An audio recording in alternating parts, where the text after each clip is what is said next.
They docked 15 minutes from my paycheck because I clocked in 60 seconds late. So I sat still for 15 minutes. Didn't lift a finger. The silence in that break room was louder than Rick Coleman's authority. What he didn't realize was that I wasn't just taking a stand. I was giving the rest of my team permission to do the same. I'm Brittany. I'm 42, a senior equipment technician at a regional logistics center in Milwaukee. For the last 12 years, I've been showing up to work before dawn, wrench in hand, steel-toed boots on, and not a single complaint. You'd think after more than a decade of loyalty, they'd cut me a little slack. But corporate doesn't work that way anymore, especially when someone like Rick Coleman walks in the door. Rick was new. Not new to the company, just new to us. He transferred from the manufacturing side after a personnel issue no one really talked about, and was placed as our new shift supervisor. The moment he showed up, the energy changed.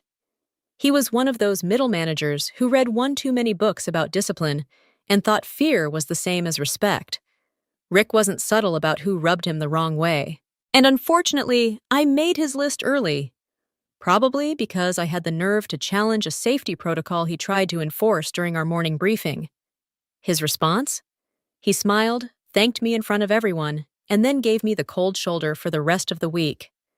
Then came the policy. All employees must be clocked in by exactly 6:00 a.m., Rick announced, pacing in front of us like he was giving a sermon. If you clock in at 6:01, that's considered late. And that means we dock 15 minutes from your daily hours. No exceptions. We thought he was joking.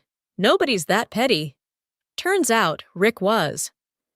That next morning, I was already on site by 5:50, like always. But in the scramble of getting my PPE gear on, I realized I'd left my ID badge in the car.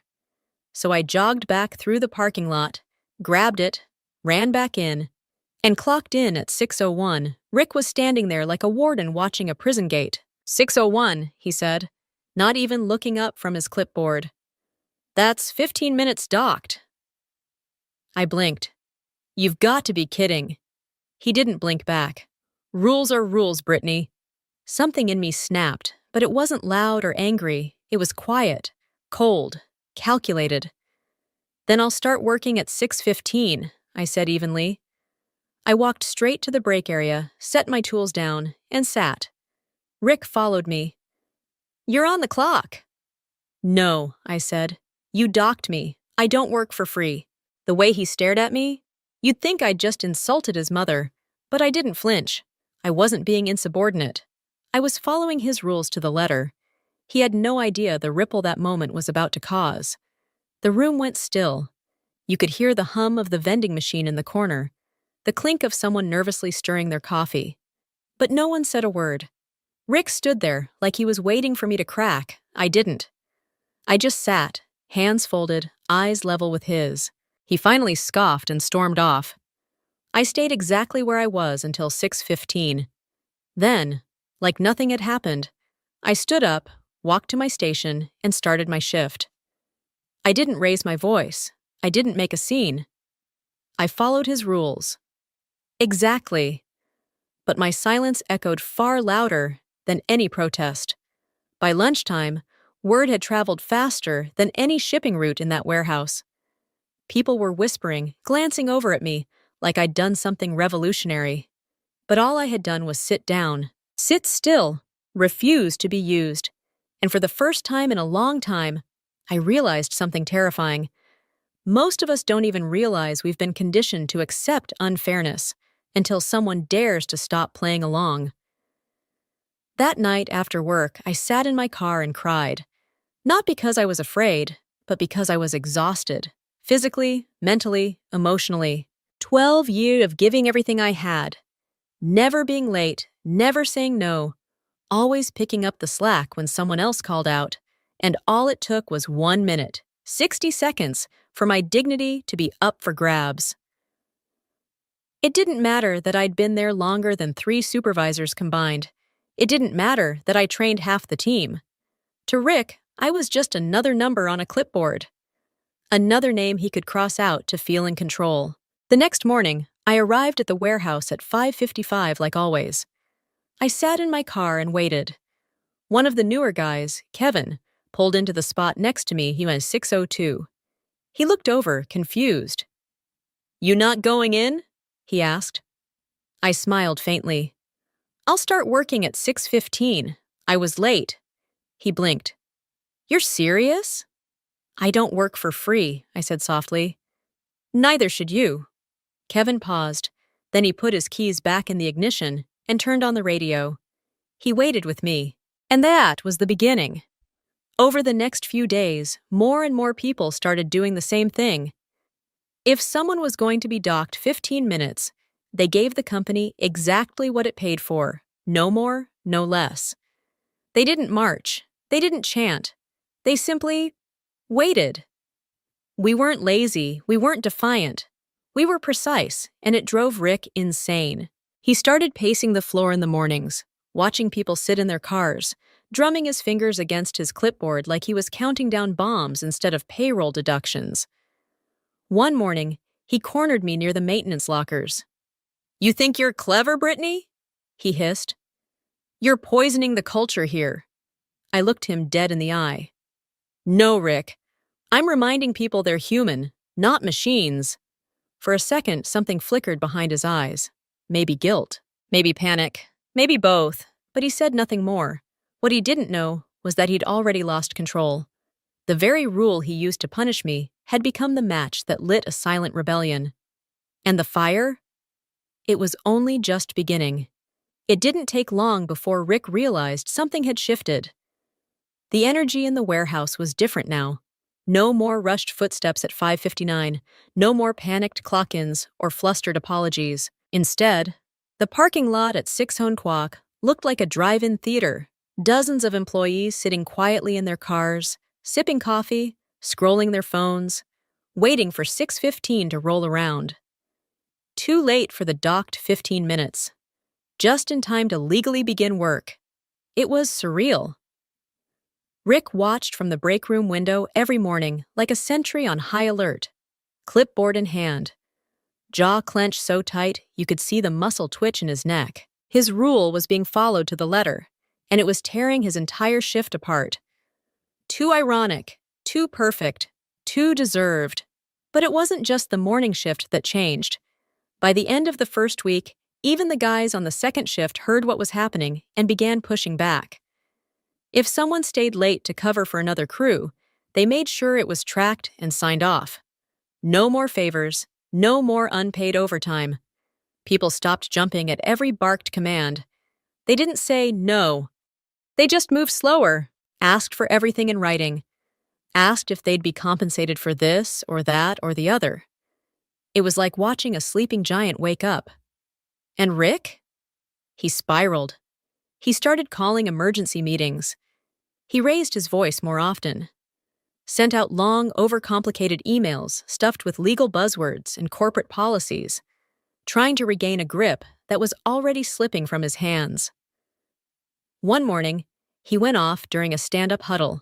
"You think this is a game?" he snapped. "You think you're clever? Wasting company time, dragging morale through the dirt?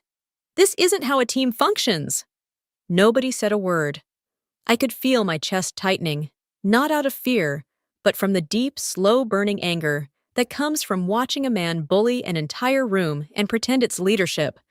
That afternoon, I went to HR. Not to file a complaint, not yet, but to document. Just enough to make a record.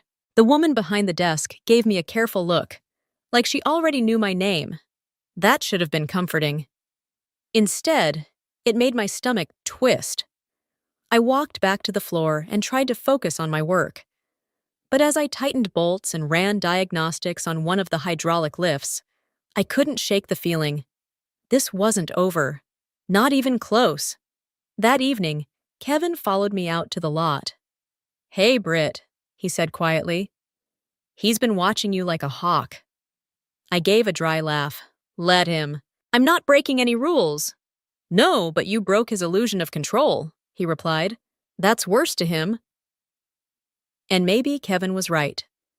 Because the next day, Rick didn't speak to anyone. He walked in, slammed his office door, and stayed inside for almost the entire shift. People moved freely, tension lowered, and, for the first time in weeks, it felt almost normal again. But oh, that peace didn't last long. On Friday, Rick returned to the floor with a new tactic: performance audits. He began pulling people into his office one by one for productivity evaluations, questioning every break, every second spent waiting on machinery, or verifying safety. He started citing obscure parts of the employee handbook no one had ever heard of. It was targeted, vindictive, and guess who was first on his list? Me. "Your productivity is down 11% this month," he said, eyes narrow. "Care to explain?" I almost laughed. "You docked my time and I gave you exactly what you paid for," he sneered. "I'm starting to think your attitude's a bigger problem than your punctuality." Wow. That was rich, but I didn't let him rattle me. I folded my hands and said calmly, "If this is a formal disciplinary meeting, I'd like to have an HR rep present." The pause that followed? Delicious. He waved me off. "Fine, you're excused." Excused? Like a child in detention. I walked out of that room feeling both fire and clarity in my bones. He was coming for me, no doubt about it. And part of me was scared. But a bigger part, the part that had been humiliated, silenced, and dismissed for years, was ready. Because what Rick didn't know was that I'd been preparing for this moment since the first time I was passed over for a promotion I trained someone else to get. Since the first time I was told to be more flexible when a male coworker showed up late and I had to cover for him without overtime. I was tired of being polite about injustice. The line had been drawn. Rick crossed it. And I wasn't backing down. The Monday after Rick's so-called productivity audits, the air in the warehouse was thick, not with fear, but with resolve. People moved differently now. Not slower, not lazier, just calculated, focused, like they'd been reminded that their time, their dignity, had value. No one said it out loud, but the mood had shifted from silent frustration to quiet solidarity. I wasn't the only one he'd pulled into that office. By the end of the week, at least 6 others had been reviewed for efficiency, punctuality, or vague attitude issues. It was petty, vindictive, predictable. But what Rick failed to realize was that he was outnumbered. And more importantly, he was being watched. HR began receiving an unusual number of inquiries, anonymous notes, carefully worded emails, nothing aggressive, nothing direct, just enough to raise eyebrows. They say when enough voices whisper, it starts to sound like thunder. By Wednesday, HR sent out a company-wide message reminding employees of their rights regarding workplace treatment and retaliation. Subtle, but we all knew exactly what it meant. That morning, I noticed something unexpected. Kevin had started keeping a small notebook in his pocket. Not for gossip, not for show, just notes, timestamps, interactions. He caught me glancing at it once and gave me a tiny smile. "Paper trail?" he said. "Just in case." God, it was both inspiring and heartbreaking. What kind of workplace makes people feel they need evidence just to stay safe? Still, Rick pushed harder. He began shadowing the morning crews, walking the floor like some corporate ghost, pretending to observe. But we all knew he was looking for someone, anyone, to trip up. He hovered. He nitpicked. He asked questions he already knew the answers to, just to catch people off guard. And yet, not a single person cracked. One woman, Sandra, was asked why she took a bathroom break at 9:32 instead of waiting until 10. She looked him straight in the eye and said, "Bladder doesn't follow schedules, Rick." I almost laughed out loud. Too bold. Too perfect. That afternoon, things escalated. Rick called a full team meeting in the break room. He stood at the front, arms crossed, voice sharp. "Let's get something straight. This culture of passive resistance stops now. If you're on this team, you show up, you comply, and you do as instructed, without delay. He looked at me when he said it. I didn't blink. Then, like fate itself was watching, someone from HR walked into the break room mid-speech. Her name was Carla, and I'd spoken to her just days before. She smiled politely. "Sorry to interrupt. Just here to observe today's team engagement." The timing, the tension, the look on Rick's face, I could have cried from satisfaction. He stammered, then dismissed the meeting 5 minutes early. From that moment on, people walked taller. The fear? It was crumbling. The man who tried to control us with minutes was now being measured by the hour. Every word, every order, every glance monitored. But still, I knew Rick wasn't done. No man who thrives on control goes down without swinging. And I could feel it in my bones. The next swing would be aimed directly at me. I didn't know when the blow would come, only that it would. Rick wasn't the kind of man to lose quietly. His silence these past few days hadn't been surrender. It was strategy. And I'd been in this workplace long enough to recognize the calm before a storm engineered by someone in power. The kind of storm that's personal, precise. So when I was called into HR on Friday morning, I wasn't surprised. But I was still disappointed. Deeply, bitterly disappointed. Carla greeted me at the door. Her face was neutral, but her eyes gave something away. Hesitation. Maybe regret. That made my stomach drop. "We received a report regarding inappropriate conduct," she began, motioning for me to take a seat. "Inappropriate conduct?" I echoed, eyebrows raised. "From me?" She slid a printed sheet across the table. It was a formal write-up.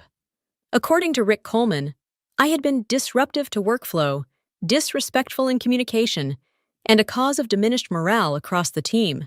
I almost laughed. Disruptive? For sitting still when I wasn't on the clock? Disrespectful? For quoting the employee handbook back to him? Morale damage? If anything, morale had improved, because people finally felt empowered to defend themselves. But this was something else entirely. "This feels retaliatory," I said quietly. "Especially considering I spoke with you just last week about his behavior." Carla looked at me. "You're not the only one who's come forward. But this is now on paper, Brittany. I'm required to document it. I can't erase it without a formal investigation." I swallowed the knot in my throat. This wasn't just a slap on the wrist. It was a setup, a chess move. Rick wasn't trying to punish me. He was trying to build a case, a trail of infractions that could justify a termination. Too predictable, too low, too damn familiar. I thanked Carla for her time and walked back to the floor, head held high. But inside, I was shaking, furious, tired. Not just from this week, not just from Rick. From years of being the good employee, the loyal one, the go-to, and watching less competent men fail upward while women like me got cornered for speaking up. That night, I went home and opened my personal laptop. I started gathering every document, every screenshot, every email that hinted at Rick's pattern, his policy changes, his time dock threats, his exact words in team chats. I wasn't planning a tantrum. I was preparing a timeline.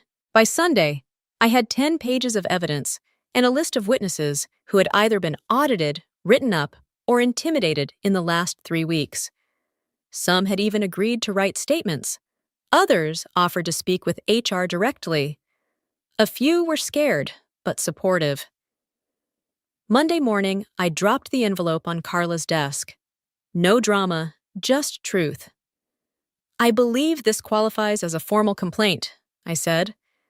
She didn't even look surprised. She nodded slowly and said, "Thank you, Brittany. We've been receiving reports, but yours may be the most complete." And just like that, the momentum shifted. That same afternoon, a quiet but undeniable ripple moved through the building. Rick was nowhere to be seen. His door stayed closed. His name didn't appear on the 2 p.m. huddle schedule. By 4 p.m., someone whispered that regional management had called him into a closed-door meeting upstairs. When I left for the day, Kevin passed me in the parking lot. "You did it, didn't you?" he asked. I shrugged. All I did was tell the truth. He smiled. Sometimes, that's more dangerous than any lie. That night, for the first time in weeks, I slept deeply. But not because I thought it was over. Because I knew something was finally beginning. Rick had made his move. And I'd returned it. Clean, calculated, undeniable. Now it wasn't just about me anymore. The company had to decide whether they stood for power or for people. And from the way things were unfolding, they were about to answer loud and clear. By Tuesday morning, the silence around Rick's office said more than any memo ever could. His car was in the lot, but he hadn't been seen on the floor. No morning huddle, no clipboard patrol, just absence.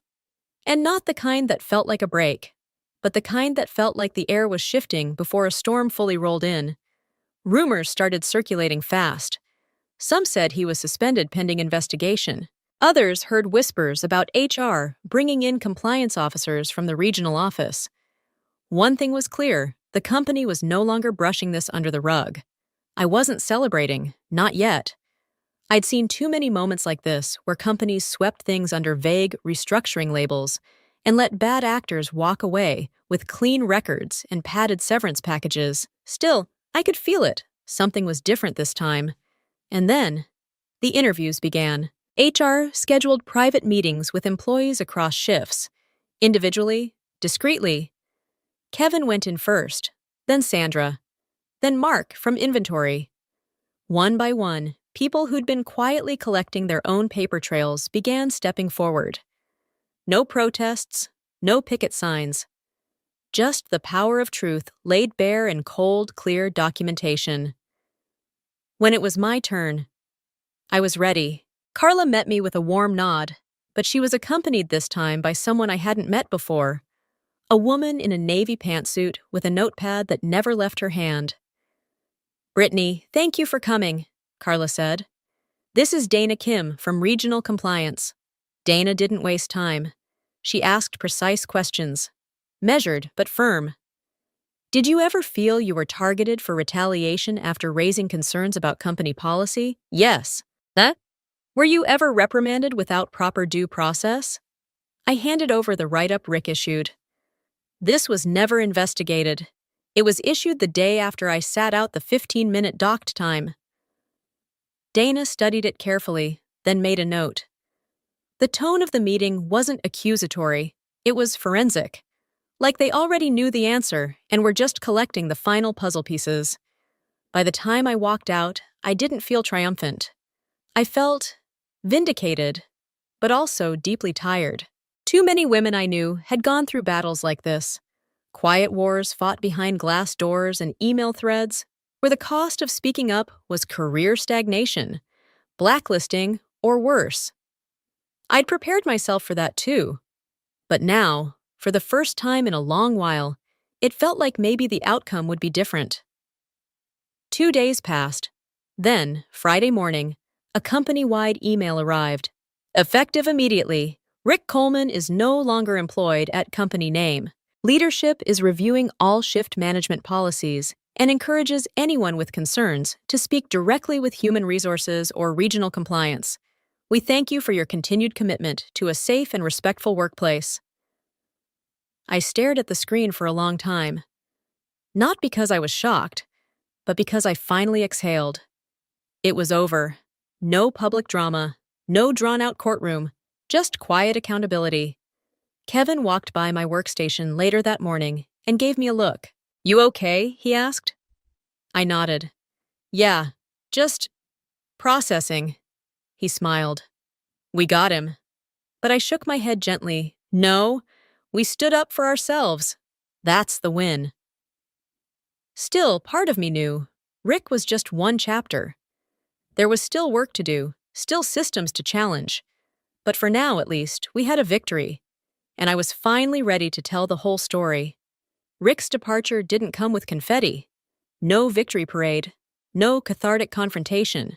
Just an email, a few side glances in the break room, and the sudden absence of someone we had all learned to fear in silence. And yet, that silence now felt different. It didn't shrink the room, it expanded it. In the weeks that followed, things slowly recalibrated. We weren't walking on eggshells anymore. People spoke more openly, laughed louder during breaks, stopped looking over their shoulders every time they took a breath. Still, for me, it wasn't about getting back to normal, because normal is what allowed men like Rick to thrive in the first place. What mattered most wasn't that he was gone, it was that we were finally seen. One afternoon, Carla pulled me aside after a meeting. "Just so you know," she said with a small smile, "your complaint helped spark a full internal review across multiple departments." I blinked. "Wait, this wasn't just about our warehouse?" She nodded. "Turns out, Rick left a trail. You just happened to stop it before it got worse." Wow! That hit me harder than I expected. I wasn't trying to be anyone's hero. I just didn't want to be invisible. But maybe that's how change really starts. Not with noise, but with refusal. Refusal to be belittled, to be silenced, to be docked, dismissed, or destroyed. I don't know what's next for me. I still work here. I still clock in before sunrise. But I do it differently now, with a sense of dignity I thought this place had taken from me. And every time I see someone else stand a little taller, speak a little firmer, I know that 15-minute sit-down wasn't the end. It was the beginning. Sometimes it's not the loudest voice that sparks change, but the quietest moment of resistance. What Brittany did wasn't dramatic. It was deliberate, and it reminded us all that dignity isn't something you earn by playing nice. It's something you defend when it's threatened. Have you ever been punished for speaking up? Have you ever stayed silent just to keep your job? Tell us in the comments, not just for you, but for someone who still hasn't found the courage to speak. Because your story might be someone else's turning point. Darren Holt, the new vice president of operations, had been on the job less than 8 weeks, but he already walked like he was the center of the universe. That morning, he wore a suit as expensive as his arrogance. His voice always seemed to boom more than anyone else required. And he looked at me with hostility. At exactly 9:12 in the morning, he leaned across the conference table and slid a piece of paper toward me as if it contained the keys to the kingdom. It didn't. The number printed in bold at the bottom was $50. Not per week, not per month. A raise of $50 per year. 16 years of midnight deployments, emergency rollbacks, lost weekends, and 2 hospital trips for stress-related chest pain, all reduced to the cost of a bad dinner in downtown Chicago. I stared at the page, my eyes tracing the 0 as if maybe another digit had been cut off in a print error. Darren watched me, smiling like he'd just gifted me a car. "We're keeping it fair across the board. Soren," he said, tapping the paper with a manicured finger. "This is the standard adjustment. Fair." The word felt like a slap. My last 3 integration rollouts had kept our flagship logistics platform from crashing under federal compliance audits.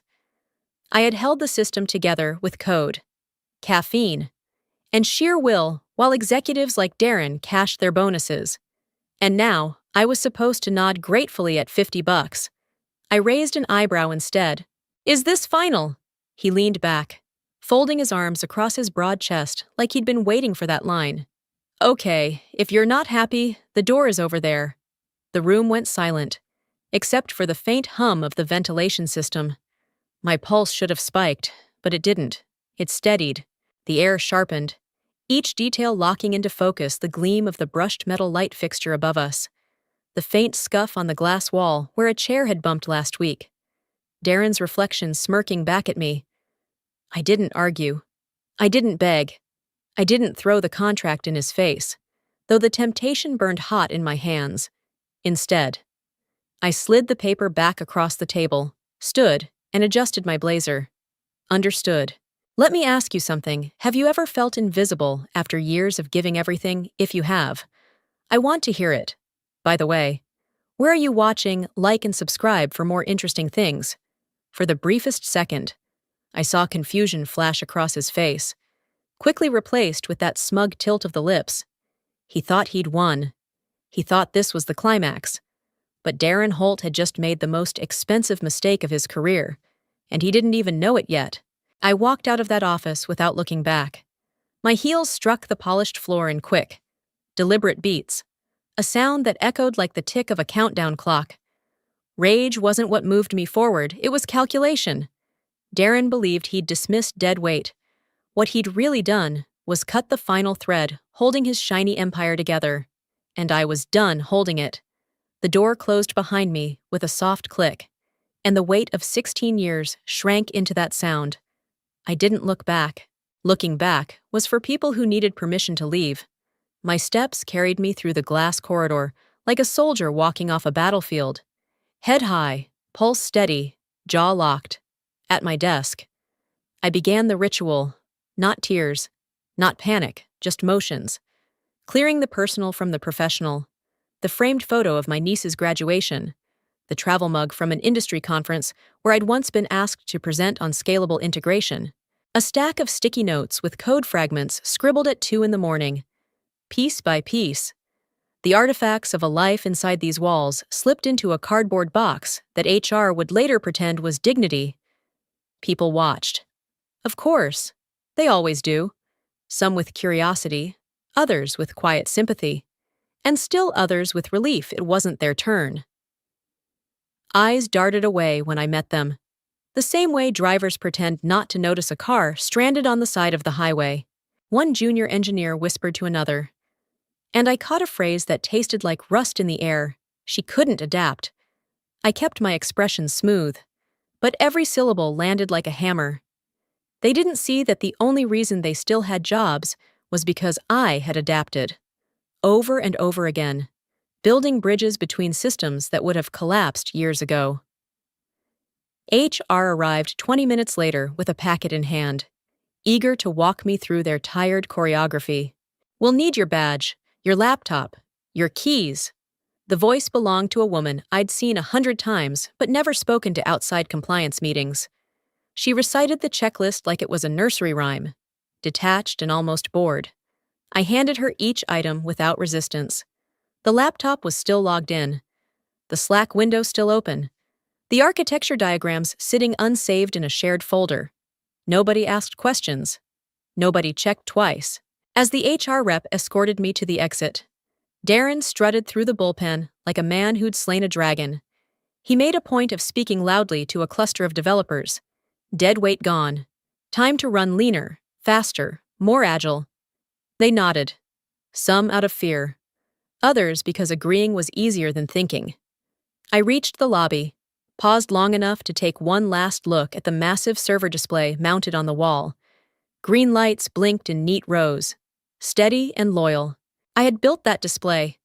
I had named those nodes. One of them, Kismet, flickered yellow for a second before settling back to green, almost like it knew what was coming. When the glass doors swung shut behind me, I carried nothing but a box, a clean resignation note in the system, and the kind of silence that carries its own weight. Darren thought he had humiliated me. HR thought they had offboarded me. The truth was simpler. They had just severed themselves from the only person holding the pulse of a $67 million platform, and I didn't need to lift a finger. All I had to do was wait. By the time the revolving doors spun me out into the cold Chicago air, I knew exactly what Darren and his team would ignore next, because they already had. Months earlier, I'd stood in a cramped risk assessment room with a projector humming behind me, walking executives through slides they barely glanced at. The title had been blunt, almost confrontational, single point of failure licensing core. I had warned them. I showed how credentials were centralized under my root access, how every fallback script branched through a chain that depended on my dual-factor devices. I explained why redundancy had to be distributed across teams, why the heartbeat needed more than one owner. Darren wasn't in that meeting, he hadn't joined yet, but the old CTO had been. He clicked his pen, checked his watch, and finally said, "We'll revisit this post-launch." Post-launch never came. The slides were filed away into a forgotten SharePoint folder labeled low priority. Walking across the plaza now, cardboard box under my arm. I could almost hear their voices brushing me off. We don't have the budget for that right now. It's stable, isn't it? We'll fix it later. Later never comes in companies like this. Later is the coffin you build while pretending to save money. Inside the office, Darren was probably still riding the high of cutting me loose. He'd call it streamlining. He'd say the team could move faster without legacy clutter. But integration wasn't clutter. It was oxygen. And the irony was brutal. He had just cut off his own air supply. The warning signs would start quietly. They always do. A delayed login in Toronto. A failed invoice sync in Denver. A timeout in Munich. Someone on Tier 1 support would chalk it up to a Chrome extension. Tier 2 would escalate it without context. By the time Darren heard about it, the room would already smell of smoke. And when they opened my transition folder, the one I had politely flagged in my final email, they'd roll their eyes. They'd see critical written in all caps. Assume it was ego, and click away. They wouldn't read the line that mattered: root certs tied to lane. 2-factor devices required. Reassign before September. In their arrogance, they thought infrastructure ran on optimism and PowerPoints. But systems don't run on hope. They run on hands that know where every buried wire is hidden. Every script chained to another. I didn't need to sabotage a thing. My fingerprints were already woven into the architecture. All I had done was walk away. And sometimes, walking away is the loudest warning of all. It didn't take long for the first cracks to show. By Thursday evening, less than 3 days after I'd walked out, a Canadian client flagged a strange login delay. Nothing catastrophic. Just a few extra seconds hanging on the authentication screen. The kind of thing most executives dismiss with a shrug. Support agents followed their script. Clear your cache. Disable browser extensions. Try again in incognito mode. The client complied. The error persisted. And the ticket escalated. On the internal chat, a junior engineer tagged it low priority and moved on. By Friday morning, the smoke was spreading. 15 tickets had piled up overnight, scattered across time zones, timeout errors, invoice syncs, missing timestamps, a glitch in the analytics dashboard where numbers wouldn't render at all. At first glance, none of it seemed related. That's how these failures hide themselves like loose threads on a sweater. Harmless until someone keeps pulling. The DevOps channel lit up with theories. Some blamed the recent vendor update from Cardian Systems. Others muttered about DNS propagation or an AWS hiccup. Darren's favorite explanation, of course, was growing pains. He even said it out loud in the morning stand-up, sipping from a mug that read, "Hustle harder." Let's not catastrophize. He told them, these things work themselves out. They don't. Systems don't work themselves out. They rot from the inside until someone notices the smell. By noon, clients in Europe began reporting license expirations with wrong dates, forcing users out mid-session. One SaaS partner posted politely on LinkedIn, tagging the company, anyone else experiencing unexpected downtime.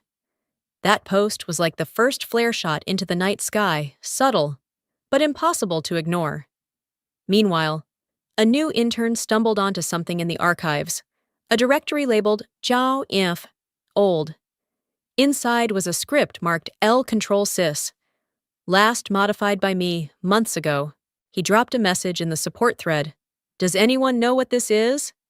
The room went quiet. Replies trickled in. Probably legacy junk. Delete it if it's not documented. Nobody dared admit they didn't understand the file. Nobody asked me because, of course, I wasn't there. And so the grenade sat untouched. Pin half pulled, waiting for gravity to finish the job. I had warned them. In writing, in meetings, in red highlighted risk assessments. But warnings mean nothing to people who think silence equals safety. Darren strutted through the bullpen that afternoon, flashing his teeth and telling the team to keep momentum. He didn't notice the smoke curling under the door. I did, from a distance. I could see it already. What started as a hiccup was becoming a heartbeat out of rhythm. And when the heart falters, the body doesn't last long. How would you feel if it were you ignored, dismissed, and then watching the cracks spread without lifting a finger? Drop your thoughts in the comments and follow the story till the end. By the time the weekend began, the smoke had turned into sparks. What started as isolated complaints now stretched across 3 continents. Users in Berlin reported license expirations flashing the wrong year, forcing them to restart mid-shift. A logistics client in Dallas emailed that their supervisors couldn't authenticate into the dashboard. By Friday night, customer service inboxes were bloated with messages marked urgent. Inside the office, the DevOps thread read like a slow-motion car crash.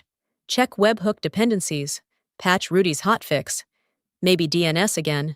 No one connected the dots, because connecting them would mean admitting the system was unraveling at its core. On LinkedIn, the whispers turned public. A mid-tier SaaS partner posted a screenshot of a failed session, tagging the company with the line "growing pains" or something more serious. Dozens of clients liked it. A few even commented. Every reaction was a tiny fracture in the company's reputation. Darren, of course, waved it all away. He called a quick stand-up that Friday afternoon, clapped his hands like a coach before a game, and said, "Team, glitches happen. What matters is resilience. Keep pushing forward." His voice was strong, but sweat marked the collar of his shirt. Behind him, engineers kept their heads down, fingers frozen over keyboards, afraid to admit nothing was being fixed. That was when the intern spoke again. The same kid who'd uncovered the L control sys file in the archives. He posted another message in the support channel. "Are we sure this script isn't connected to licensing? It keeps referencing validation nodes." Silence. Nobody wanted to answer. Not because they knew, but because they didn't. The truth was simple. I had been the only one who truly understood the loop. And now I was gone. By late evening, the European clients escalated. Their legal teams sent notices about downtime, citing specific clauses in their contracts. Support agents were instructed to hold the line and avoid technical details. But contracts don't care about excuses. They care about uptime percentages. And the numbers were bleeding red. Saturday morning brought no relief. An entire cluster in Asia failed validation at once, knocking hundreds of users offline. QA couldn't reproduce the bug because staging environments didn't carry live credentials. Developers searched for workarounds, but every path led back to the same place: the missing root chain, the one tied to my devices, the one I had warned them about. And through it all, Darren kept smiling.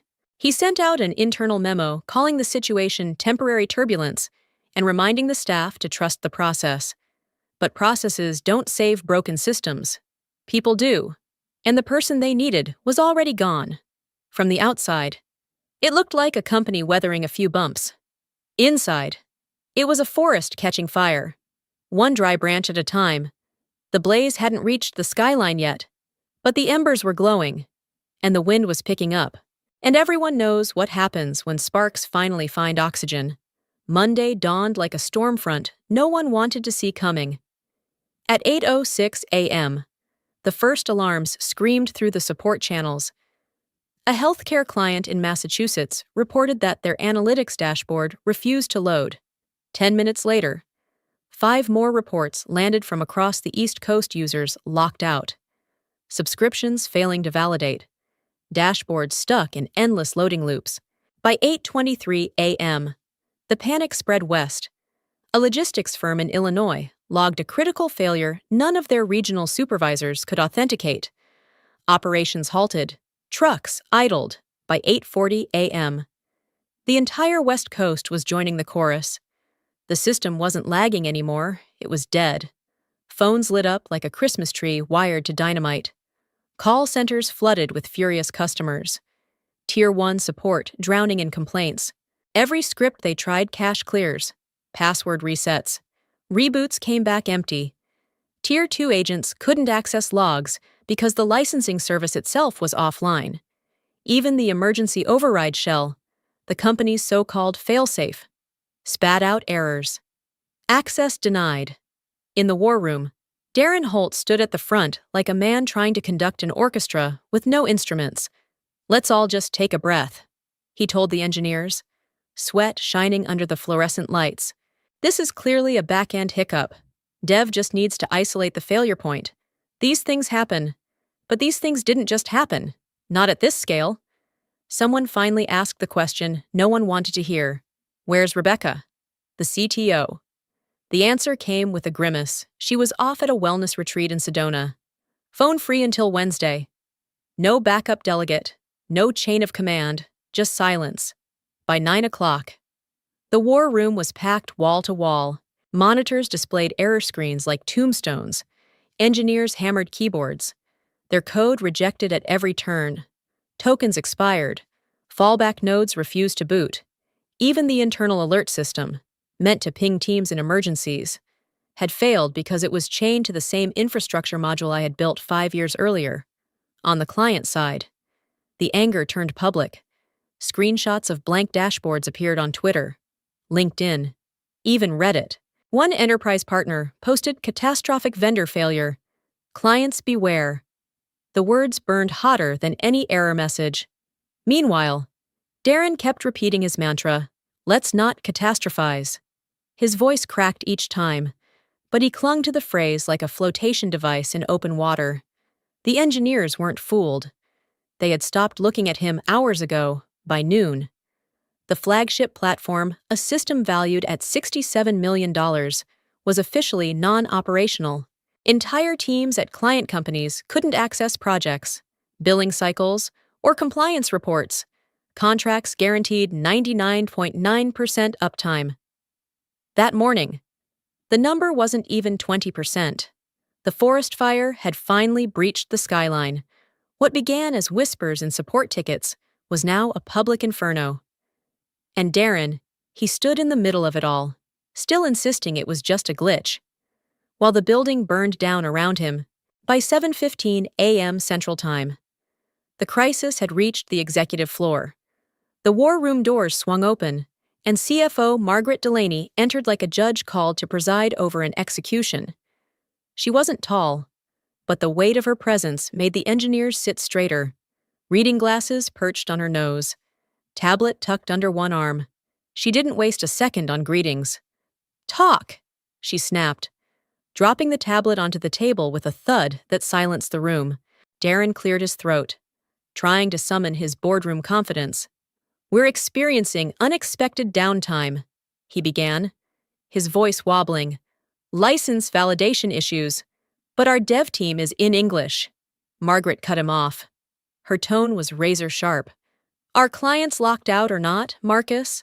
A lead developer who hadn't slept in 24 hours spoke up, his voice hoarse. "Yes, license server is offline. External validation can't handshake. Internal chain rejects tokens." Margaret's gaze narrowed. "Who has access?" The silence that followed was suffocating. Engineers shifted in their seats, avoiding eye contact. Finally, a systems admin named Brianna whispered. It was built by Soren Lane. She didn't complete a full credential transfer before she left. Margaret leaned back slowly, folding her arms. "You thought that was temporary?" Rick Darren tried to jump in, his voice rising too high, too fast. "Legacy infrastructure, centralization. We're already building out redundancy. Stop," Margaret said, raising one hand. The room froze. "Is Soren Lane's name still in the system?" A junior developer scrambled to type commands into the console. His screen mirrored to the wall display.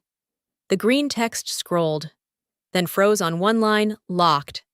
Last edit 5 months ago. Reset protocol dual token 2FA. Device required unavailable.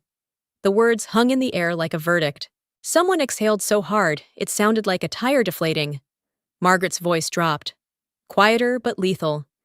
"So there's no reset protocol without her tokens." Anna, the security lead, nodded reluctantly. "It was built for maximum security. No overrides.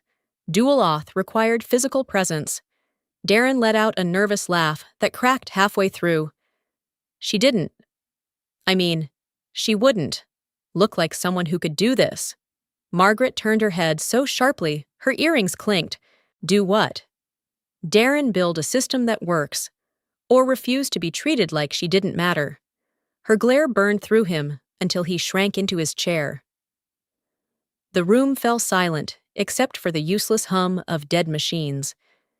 Every eye fixed on the wall monitor, where Soren's name glowed like a ghost carved into the system's bones. Margaret stood, smoothing her blazer. Get legal, now. Start calculating breach exposure. She paused at the doorway, her voice dropping to a growl. And find her. Then she left, heels clicking like the tick of a countdown clock. The silence that followed Margaret's departure was heavier than the outage itself. No one moved for a long moment, as if her command had frozen the entire room. Then, almost reluctantly, the engineers turned back to their keyboards, combing through directories and documentation like divers searching a wreck for survivors. It was Jeremy, a junior sysadmin, still using a Dragon mousepad, who stumbled onto the file. Buried deep in the Notion archive, untouched for months, the report blinked back at him like a flare from the past. Its title was Simple and Brutal Risk Assessment, Single Point of Failure, dated 6 months earlier, authored by Soren Lane. Jeremy's throat tightened as he read aloud. System is too centralized under my root credentials. Needs redundancy before Q3. Recommend credential handoff or key-splitting strategy with multi-org override protocols. Risk level unacceptable. Timeline urgent. The word urgent had been underlined twice. The room went still. The only sound, the low hum of servers struggling to breathe. Jeremy scrolled further. At the bottom of the report was one final line, written with the precision of someone who had already imagined this very day if I leave without transition. Recovery will be extremely difficult. Please address by May. No one said a word. No one had to. They all understood what it meant. She hadn't sabotaged them. She had warned them clearly, formally, in writing, and they had ignored it. Darren cleared his throat, desperate to regain control. Okay, that sounds serious. But maybe we can spin it. Frame this as a legacy tech issue. Or a third-party dependency. Clients won't stop talking. Margaret's voice cut across the room through the intercom. She was patched in from her office now, voice clipped and icy. Legal is on the line with Novx. They want proof we had a backup plan. We didn't, until I say otherwise. No one speaks outside this room unless it's an apology or a resignation. The line went dead. The weight of her words settled like lead. Engineers avoided each other's eyes, guilt sinking in as fast as the outage spread. They had laughed off her critical folder, rolled their eyes at her warnings, let Darren call her deadweight, and now the bill had come due. Jeremy shut the file, his hands trembling. She gave us everything we needed. He muttered, we just didn't read it. Across the room? Darren's face drained of color. He had mocked her in meetings, told the team she couldn't adapt, called her a relic, and now her name wasn't just etched into the codebase, it was engraved into the company's tombstone. The truth wasn't that Soren Lane had broken the system. The truth was simpler, sharper, and far more damning. She had been the system, and without her. It was already collapsing under its own arrogance. Word spread faster than Slack. By mid-morning, whispers hissed through the building like static. Daniel Greer is back. The founder of Nexora Systems didn't announce his return. No email, no warning. He simply walked through the glass atrium at 10:30 a.m., suitcase still in hand, linen shirt creased from an overnight flight. No entourage. No staged welcome, just a man pulled from vacation by a fire he had already smelled from miles away. When the war room doors opened, the atmosphere shifted instantly. Conversations broke off. Engineers who hadn't looked up in hours froze. Even legal went silent. Daniel set his suitcase by the table, scanned the chaos on the monitors, and fixed his eyes on Darren. His voice was soft, surgical. Where's Soren's transition memo? The room stiffened. On the wall display, Jeremy still had the risk assessment open, the title glowing like accusation, single point of failure, licensing core. Daniel's gaze returned to Darren. Where is it? Darren faltered. HR handled that. There was a folder. She didn't. Who signed her offboarding? Daniel cut in. Silence. Then Darren shifted uneasily. I did. It was my call. Daniel nodded once. Slow, deliberate. You fired the woman who built the licensing server. Darren scrambled. She was resistant. Legacy mindset. We needed to be agile. To Daniel sliced through his defense. She didn't leave us broken. Darren. We were already broken. She just stopped holding us together. The sentence cracked through the room like a gavel. Engineers exchanged looks, shame flickering across their faces. Junior staff sat rigid, heads bowed, as if afraid the air itself might ignite. Daniel turned toward legal. Exposure Priya, the associate counsel, steadied her glasses. 12.4 million in immediate refunds. Long-term damage to client trust is incalculable. Daniel exhaled, measured, then looked back at Darren. You told this team she was dead weight, didn't you? Darren stammered. I didn't mean. And how much has this so-called dead weight cost us in 48 hours? Silence did the math for him. Daniel's tone hardened. Cold as glass. You're done. Darren blinked. You're firing me. No, Daniel said. I'm removing you. Firing implies dignity. You don't get that. You get escorted out while they all watch because that's what you earned. Mocking brilliance while building on her back. Security moved in. Darren's protests about principle and optics evaporated into the hum of servers. For the first time in days, the room breathed. Daniel turned back to the glowing monitor. Soren's name stamped at the bottom of the locked credential chain, without looking away. He spoke to Margaret beside him. Find her, he said quietly. And this time, pay her. The email arrived just before dawn, time-stamped 5:14 a.m. It slid into the executive inboxes with no fanfare, no subject line screaming for attention. It simply read, Consultant Offer, Soren Lane. Inside was not a plea, not a rant, not a demand for justice. It was a clean proposal drafted by a boutique law firm out of New York. Soren would assist in the safe restoration of Nexora's licensing infrastructure, but on her terms. Full indemnity against any misconduct claims. A consulting fee of $1,500 per hour, billed in 15-minute increments. And, most striking, a written retraction of every statement labeling her incompetent, obsolete, or non-essential. Daniel read the email twice. Then he pushed it across the table to legal. Pay her. He said simply. No debate. No bargaining. He understood leverage when he saw it. When Soren returned later that morning. It wasn't through the employee entrance with a badge on a lanyard. She arrived in a black sedan, escorted as an external consultant. No one cheered. No one clapped, but whispers rippled through the hallways as she walked past. Some had mocked her days earlier. Now they stared in silence, watching the ghost who had let the empire collapse without lifting a finger. In the server room, she moved like someone who had memorized every bone in the skeleton. A flash drive, a password, a scan. The heartbeat flickered back to green. One by one, nodes reconnected, dashboards cleared, users re-authenticated. The system that had bled red for days exhaled back to life under her steady hands. She handed Daniel a slim hard drive on her way out. Updated documentation, redundancy plan, role-based access template, everything they wouldn't let me implement. Her voice was calm, detached, not angry, just finished.